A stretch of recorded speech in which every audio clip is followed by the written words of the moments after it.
on it as well as Doppler 12 is moving around. And yeah, that's very significant right there. So anybody in Era, Lois, and of course Valley View. Valley View still got a little bit of time, but you definitely need to be taking precautions because this is coming your way right along I-35. So Doppler 12, again, really showing the definition of this. And you can see all the way up in Gainesville, you know, you're getting heavy rain, you're getting lightning, you're getting a lot that is associated with severe thunderstorm. Might even be seeing some hail, but here's a big portion of your hail core right there.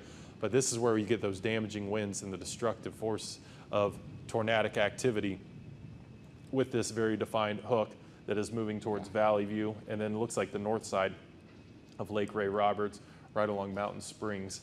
So yeah, very rough look there. And again, watches and warnings. We'll go over the map.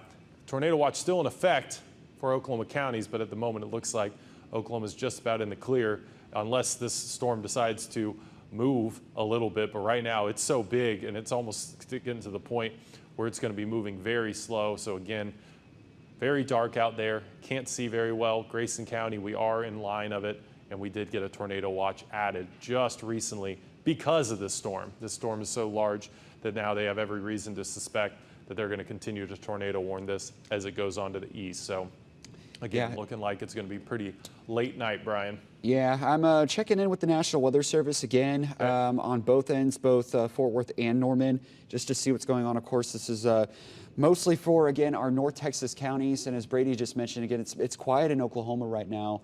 But this thing has seemed to take advantage of whatever leftover instability there was. So at least right now, no updates to pass along regarding this tornado warning. But again, this is going to be mainly for the southern half of Cook County. And it's going to be getting the communities of Era and Valley View here pretty soon. Also want to report there could be some extremely large hail coming into Gainesville here in the not too distant future. We could be getting up to the size of tennis balls. So extremely large hail coming in too. And that's going to be impacting the I-35 corridor here pretty soon. So again, if you know anybody who's traveling anywhere from Marietta to Gainesville to Sanger right now, definitely check in on them. Or if you can just wait to maybe get off the road here and kind of seek some shelter, definitely recommended, considering, again, very, very large hail coming into the I-35 corridor. Yeah, and I mean, this thing is a monster, Brian. So, I mean, we do have the hail core, which is significant on its own. But again, we do have the tornadic spin up. And I mean, we're starting to see it. So Valley View is probably starting to get some hail right now. And it looks like the hail core is still kind of leaning and favoring the southern side of Cook County. So Gainesville, I know you're right on the edge. You're on pins and needles right now. But it does look like the intense parts of the storm is going to just glance you ever so slightly as it kind of goes between Sanger and Gainesville. Again, this storm has not lost any steam. It is still very tall according to our EchoTop scan. And then again, there's your rotation right there, and it is heading right towards Valley View. So again, Valley View, please seek shelter. Center of the house, bathroom, away from windows. This is very serious because based on radar, we're seeing very powerful velocities head towards you. Very damaging winds are going to occur as it gets closer and closer to I-35. So yeah, anywhere along I-35 is about to be a very, very big danger zone with this storm fast approaching. And the hail cores, I mean, well, this area's been seeing hail throughout the day, but this thing is really picking up. And so just a few other things to note. It is still very warm out there, and that is not good when you're trying to deal with severe thunderstorms. That gives them fuel as it's moving along the Texas counties. You got 80s all the way over here in Gainesville, even dropping down just to 79. And what the heat index feels like, we're dealing with that. And then there's a wind gust for you. That's what it sounds like here, a 38-mile-an-hour wind gust here in Sherman out ahead. Brian, what do you got for me? Yeah, I just want to pop it up on Max 2 just because we're kind of getting some questions as to what it's looking like for Grayson County. Obviously, this is kind of a neighboring county over. So I just want to put a quick ETA on that because this thing is, again, kind of creeping to the east here at about 30-35 miles an hour. So here's some ETAs. If this storm holds together, which, again, it just does not appear to be losing steam.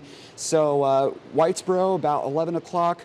Gunner, maybe just after 11. Sherman, about 11:20 or so, White right 11:30. And again, we're going to continue to keep an eye on it as it's moving through Cook County right now. But folks in Grayson County definitely need to be paying attention to this as we go into the next hour or so, and maybe just start thinking about where to take shelter. Again, you have plenty of time and you're not in a formal warning, but this is kind of your call to action at this point that, hey, you got a dangerous storm coming in from the west. So just wanted to kind of update on that. Again, tornado warning still remains in place at least through 11 o'clock tonight as it's moving east at about 25, 35 miles an hour. And the communities directly impacted right now are Era and Valley View. So they are the ones that are going to be dealing with this possible tornado for the moment. I'm going to zoom right back in again and just, wow, the radar images on this are just simply incredible. Let me pull this right back up for you and see where that area of circulation is. Again, heading right into Valley View. Again, it's still not quite there, but you can see that in the area of rotation. I'm going to pull up the gate-to-gate shear on this, and still paying some pretty high values there. So yeah, see if you can pause it, Brian, and stop it right there, and we can get a good reading on that green pixel right there. Or I'll pull it up over here. It's so right there. There you go. There's 104 mile an hour velocity on this thing right here. So that, if that's not tornadic, I don't know what is, but that is heading towards you, Valley View. So please seek shelter in Valley View. This is a time to really take this seriously because this is a very powerful storm. Now, guys, I'm going to go back to the wall with Max 1, if you can guys transition over there. But this is what we're dealing with this tornadic storm. Yes, it's a giant thunderstorm covering up an entire county right now. But let me go and walk on over to the wall and just show you that even just on the surface level, we are seeing very strong winds. Look at, I didn't cover everything.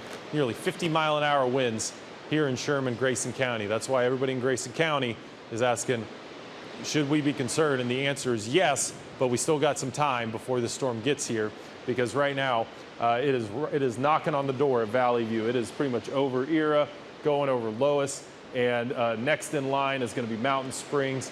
Tioga, I am concerned about you as well.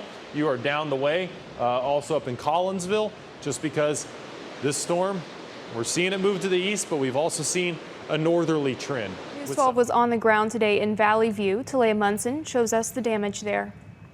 Lives are lost and homes and businesses are destroyed after a destructive tornado ripped through southern Cook County Saturday night. Here in Valley View, some people are in shock after losing everything, yet somehow surviving the storm. We're back this morning trying to salvage anything we can. There's not much left. I was just devastated by what I saw, blown away by it. This is where Kelly Shaw and Dana Smith took cover from the deadly twister. I don't know how I survived in that little thing. Shaw says it all happened so fast. He got a tornado warning on his phone, and just a few moments later, we looked out and it was just black, and the funnels were starting to come down, and it was just that quick. It was the loudest thing I'd ever heard. And so we just grabbed the mattress and put it over our heads and started praying. They made it out, but what they saw getting out of that camper was unrecognizable. All these people are missing their homes and missing their animals. He called his neighbor, Michelle Ishmael. She was at work when the tornado struck and got back home Sunday morning, except her home is now scattered on the ground. There's no words for it. Her biggest concern, one of the 3 rescue dogs she owns, is missing. There's other people going through the same thing, and they're afraid that their family member's missing. And I just pray my boy comes home.